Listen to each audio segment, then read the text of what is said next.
Alright, so who we got on 716 TV, bro? Yeah, you funny.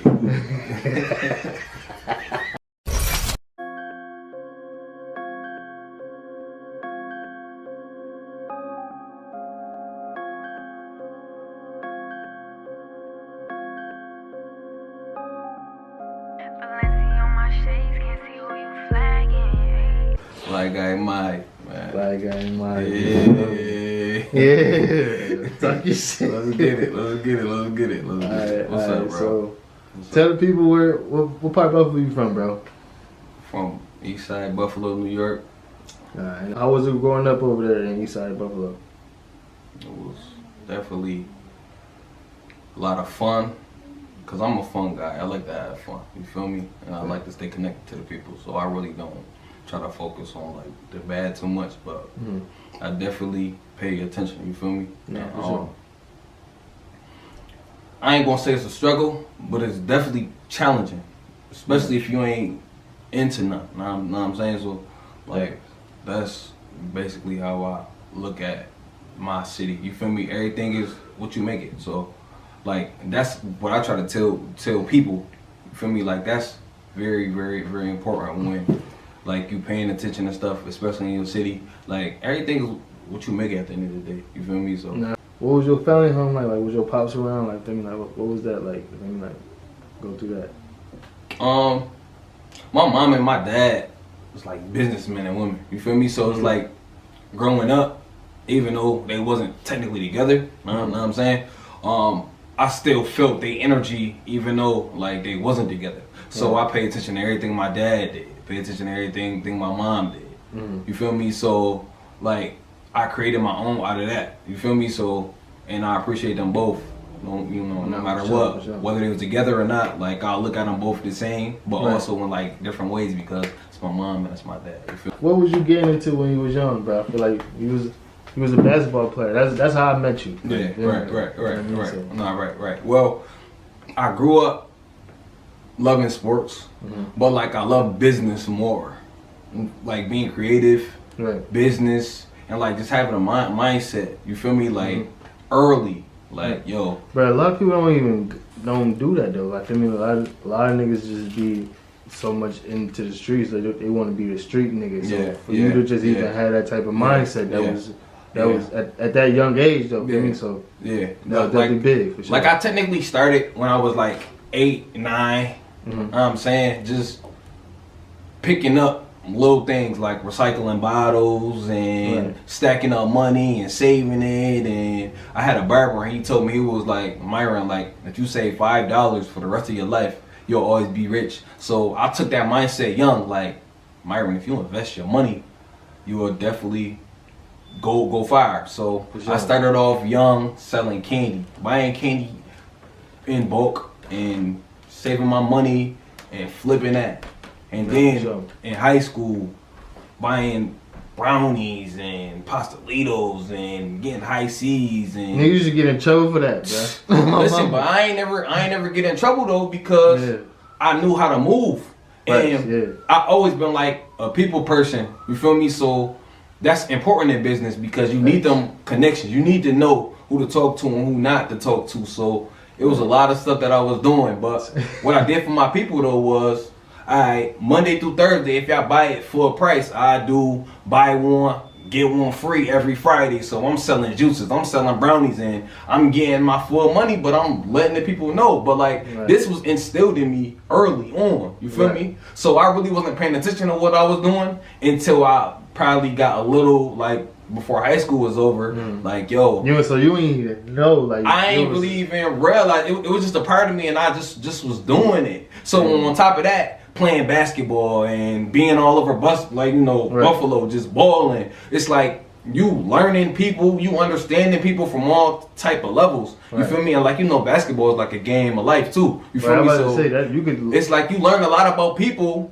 You feel me? Like being a leader. Who's a leader? Who's not? Like even just me being out. You feel me? Like just not even like playing basketball, just playing any sport. Like I played basketball, I played football, I played soccer, I was in a poetry club. Like it was a lot of stuff that I was doing as like a kid because I was just so outgoing. Right. Like it just made me just the person that I am on a communication, level as well, because I gotta talk to people all day, every day anyway when I'm doing these sports. You feel me? So like all that included with my character and me loving business, and because I grew up just loving a lot of things, bro, from basketball to wrestling to. So how did you so you loving all of these sports? Which one did you take on first? If anything, which one did you fall in love first? And then how you apply that to your life now?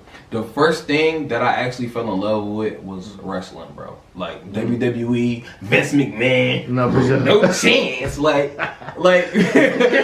that's the first thing. And like if you really, really know me, like that's one thing that I tell everybody, yo, I gotta call you back. Wrestling about to come on. And that's something that I watch with my mom till this day. And I got core friends, like we all watch wrestling and we all playing it like it's football. I'm saying? Yeah. You feel me? It's like it's the Super Bowl. Yeah, you feel me? Like it's the NBA Finals, but it's every other Sunday. You feel me? I got the network, all that. So it's like wrestling was like the first thing because it connected me like with my mom on like a very high level, and like uncles and stuff growing up, going to the matches and just watching it. You know what I'm saying? So all right, so it was this thing on the internet with Randy Orton and Soulja Boy, and Soulja Boy was saying like wrestling was fake and all that type of shit. Yeah. How you feel about that? How you feel now me, like I said earlier, everything is what you make it. Right. So in my mind, whatever I or whatever you create is real to you, no matter if it's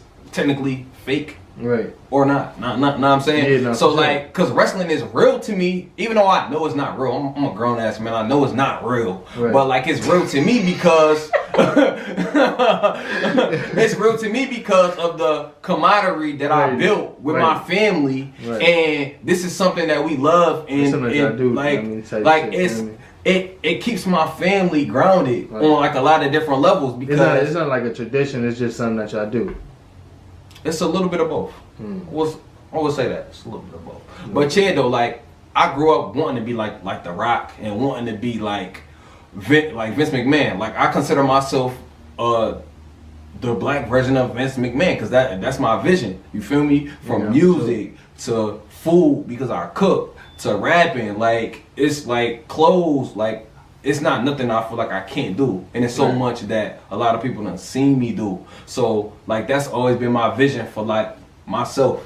You feel me? So, I just let the people just follow suit. If you follow suit, you do. If you don't, it's cool, too. You know? How you getting into rapping? Like, feel me? Like, so, you was, like, feel me? Like, you doing all it, you, like, I mean, you going from rapping, I mean, you going from wrestling to making clothes. How you getting into rapping? Like, when I was young, I just used to have these raps in like my head. You know what I'm saying? Just had these raps like young, because I grew up in a household where we listened to Tupac, Biggie, Nas, Jay-Z, Mary J. Blige, like a lot of old school music. So even if you didn't grow up in like a musical family, you automatically become an instrument. No, that's a fact. I'm saying, because you listen to so many sounds and tunes and stuff so much, it becomes a part of you. You feel me? And then that's when you grow like your favorite rapper. So like going from being real young and your mom is like making you hear Jay-Z, Tupac, P. Diddy, Nas, Mary J. Blige, KC and JoJo, John B. You listening to all that. John B, man. In your mind, you turn into something like you never knew you was even going to be. Right. I'm saying, because inherently you learning this music, like, how do I know all this stuff? You feel me? And then it creates thoughts in your head like, you know what, maybe I could rap. And it happens to everybody. Bro. Right, I'm about to say, like, I feel like everybody can really rap, but like, everybody just can't like tell stories, and shit like that, and like have a real like presence on the beat type shit. Yeah. So like me, like I grew up writing, like being a writer, just writing poems and writing raps, and everybody like, yo, Myron, you dope. When I was young, I used to dance too. Like, yo, you just ain't nothing you feel like you can't do, and that's how I approach everything, bro. You feel me? What's your style of rap, if you can call it? Just versatile, cause like I'm a storyteller. You know what I'm saying? Like anything I think, I just go with it. You know what I'm saying? Like, of course I'll talk about my real life. I'll talk about my real life in a good 80% of my like songs. But like you know, I love the ladies, so I got a lot of lady songs. You feel me? On top of that, I got a lot of real songs. Talk about my mom and my uncles and just real life stuff that I go through in business and like stuff that's relatable, because if you listen to my music, you can see it, one, and two, it's like you're like, Myron is not lying about anything that he's talking about, because this is real life. This is what he do. You feel me? Even being raunchy in my songs, because you know I talk a lot of wacky stuff, but that's what makes me and my art. So what I would say is I'm diverse. You feel me? So, you know, I like to bring a lot of different elements of me inside of it, but I like to make it relatable as possible, because you can't have music without it being relatable. You have to be some type of relatable for people to like your music. You feel me? So that's what type of time I'm on.